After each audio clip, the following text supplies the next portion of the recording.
Canadian minister who attacked Malami asked to step aside over traffic violation. Welcome to the news and please subscribe to our channel.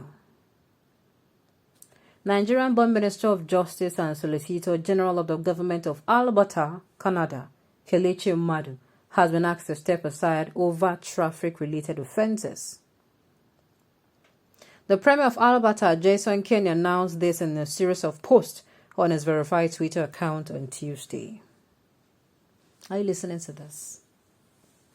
Are you listening to this? Meanwhile, in my fatherland, things like this, in fact, you see that there's traffic one way, they'll follow traffic with convoy, putting people's life at risk. In fact, in some cases, they'll start flogging people and all sort of things.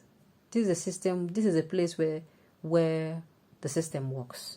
They have built their system in such a way that even the murders of minor offenses can lead you out of office. But you still hear that somebody here in Nigeria is undergoing a court case of fraud of over how many millions of naira, and is still going to be on seat. In fact, he'll be flexing his muzzle on seats. Nigeria, I hail thee. Let's see more about this, the news in detail. Please stay with us. According to Kenney, it was important for Madu to step aside pending the outcome of an independent investigation into a March 10, 2021 incident. Madu, who assumed the role in August 2020, got fined for using his phone while driving in March 2021.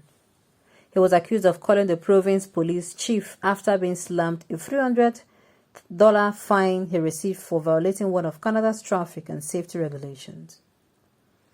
Announcing the decision for Madu to step aside, Kenney wrote, "I have spoken with the Minister Madu about the March 10 incident reported in the media today.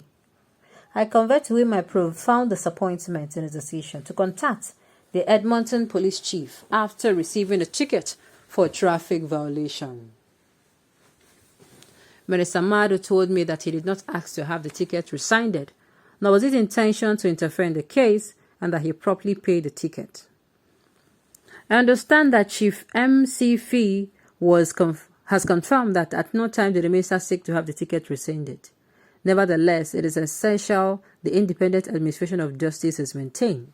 That is why I will appoint a respected independent investigator to review the relevant facts and to determine whether there was interference in the administration of justice in this case. In the interim period, I have asked Minister Madu to step back from his ministerial duties. Details about the independent review will be made public in the near future." The Premier also said Minister Sonia Savage would act as Minister of Justice and Solicitor General during Madu's leave of absence. The Punch had earlier reported that Madu in July 2021 slammed the Nigerian Minister of Justice and Attorney General of the Federation, Abubakar Malami, over the rearrest of the leader of the proscribed indigenous people of Biafra, Nnamdi Kanu. The Attorney General of Nigeria, Abubakar Malami, is a disgrace to the rule of law and not worthy to be an officer of a court. He has shown himself to be a bigot who does not understand what it means to live in a pluralistic society governed by the dictates of the rule of law. Madu has posted on his LinkedIn page. Malami had fired back and described the views of Madu regarding the arrest of Kanu as an utterly ignominious opinion that is eccentric and weird.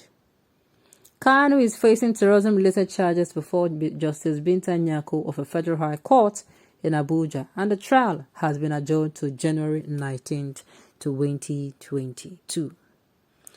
Well. This is just a case of telling us how things are being done in other developed countries, how their system is built. It is not built to entertain corruption. It is not built that if I am somewhere, I can call and I'm the offender, I call on somebody, and before you know, the person threatens me on uniform. Before you know it, the police now becomes a tool. These are people who have built their country. They have built their country to the extent that election cannot thrive. Mismanagement cannot thrive. You do nonsense, you are thrown out. Before you come and start explaining that, oh, this is not what I meant, you're already out. First of all.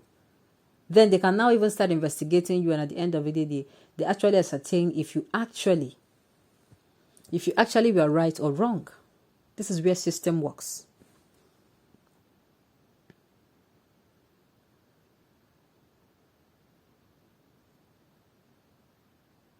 This is the tip of the iceberg compared to you, cows. Oh my goodness. Cow's son advocate. In a sane society or country, you are by now evicted from AGF from a lawless antecedent in this tyrant administration. This is why I admire all the so-called advanced countries. What we count as nothing here can make you lose your job. Exactly. Some even voluntarily resign because of the offense. We count as nothing here. Right now, the UK Prime Minister is being asked to resign because he attended a party which is against COVID-19 protocol. And can you hear that? Can you hear that?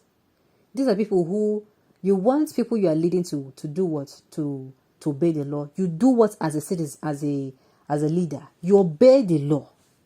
So that if they will come and say, is it not you are not doing the law, the rule of law said everybody should be treated equally. You will not even be able to say, it is because I'm a minister. They are not under any immunity. This is what I'm saying. This is what I'm saying. We have a long way to go. We do have a long way to go.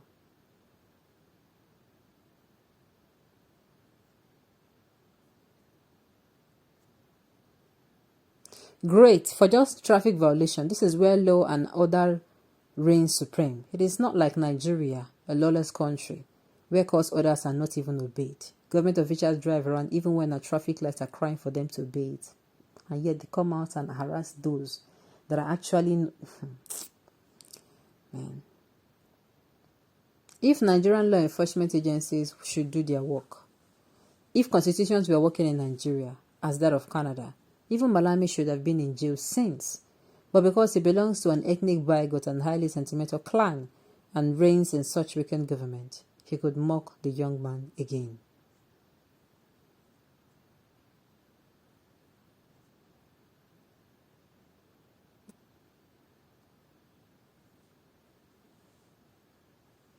I'm not talking about Nigeria, where the system is rotten, where anything goes, where if you don't know anybody, you cannot get justice. In fact, you cannot get anything.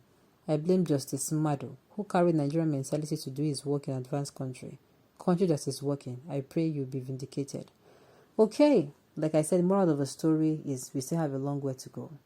And of course, whatever that's landed this particular minister now, this Canada minister, whatever landed him there, he learns his lesson and it does not affect him so much.